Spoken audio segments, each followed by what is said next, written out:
Allez, version 3 pour essayer de vous donner, j'espère, peut-être toutes les informations. Maintenant qu'on a parlé du mode éco, on va parler du mode normal, hein, qui, quand vous démarrez votre véhicule, vous êtes en mode normal. Et ben écoutez, pour moi ça marche nickel. Le véhicule a la puissance, je peux doubler sans problème. Et maintenant, quand je fais de la montagne ou des cols par exemple, hein, évidemment, j'espère en tout cas comme beaucoup d'entre vous, parce que c'est fait pour ça, je passe en mode power de ma boîte automatique. Le mode power, qu'est-ce qu'il va m'apporter? Il va m'apporter des rapports plus courts d'origine, sur la boîte, et puis du frein moteur en descente. Ça veut dire que si vous montez, vous allez avoir beaucoup plus de couple à monter, et en descente, comme les rapports sont plus longs, en fait, vous allez monter plus haut dans les tours, mais vous allez avoir plus de frein moteur.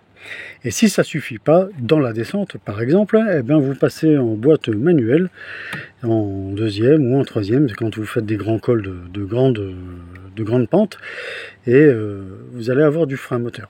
Après, évidemment, la boîte, elle prend toujours le relais. Si vous exagérez, elle passera automatiquement, et ça c'est la conception de la boîte, elle passera automatiquement à la vitesse supérieure. Mais enfin, ça apporte énormément. Qu'est-ce que ça m'a apporté? Beaucoup de satisfaction pour la montagne, hein, évidemment. Je viens de faire 3500 km, j'ai traversé l'Italie, la Slovénie, la Croatie, l'Autriche pendant ce mois de juillet. Je peux vous dire que je me suis retrouvé avec deux PNQ qui n'avançaient rien en montagne. Le deuxième était sur une longueur, je dirais, de 200 mètres, qui n'avançait pas, qui faisait chier tout le monde en fait, hein, dans un col. Et j'ai mis un grand coup de gaz dedans. Le véhicule, j'ai bien cru que je faisais le cul à la voiture de devant tellement le camion est parti vite, et j'ai pu doubler cet escargot qui était devant, et grâce aussi certainement à ce boîtier là, parce que ça m'a apporté beaucoup de choses pour pouvoir doubler. Voilà, donc je peux vous dire et vous garantir que ce boîtier est fonctionnel. La société est juste au top, avec j'imagine un chef d'entreprise qui est à l'écoute. Je pense que c'est avec lui que j'ai communiqué, je le remercie en tout cas, et je ne peux que conseiller cette société. Pour la dernière chose que je n'aurai à dire, évidemment on peut comparer le boîtier à une reprogrammation de l'écu, hein, du boîtier moteur. Alors j'ai contacté d'autres, avant de mettre un boîtier manuel, j'ai contacté d'autres sociétés dans mes alentours. Je suis en Haute-Savoie, j'ai fait la Haute-Savoie et la Savoie.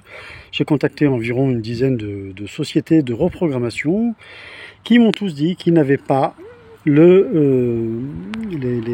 données nécessaires pour reprogrammer les moteurs de 2,2 litres qui sont à partir de 2021, je crois, si je ne me trompe pas, 2021 ou 2022. Et il n'avait pas les données nécessaires pour le faire. Sauf un, et je ne mentionnerai pas son truc, qui m'a dit oui, mais moi je peux le faire. Mais en même temps, j'avais des doutes exceptionnels sur cette société avant de les contacter, mais là ça m'a confirmé qu'en fait, sur 10 sociétés, il y en a 9 qui me disent non, et un qui me dit oui, j'avais quand même un doute. Voilà, qu'est-ce que va vous apporter en supplément ce boîtier par rapport à une reprogrammation? C'est que par exemple en mode hivernage, quand vous rentrez votre véhicule dans un atelier, etc., et que vous avez aussi la crainte de vous le faire piquer, hein, parce que malheureusement, ce genre de véhicule, actuellement, ça se pique pas mal. Eh ben, vous avez juste une connexion, hein, je peux essayer de vous la démonter là, si j'y arrive avec une main, hein, voilà. Hop, une connexion qui se démonte, donc vous pouvez la cacher un petit peu, hein, voilà. Je vous en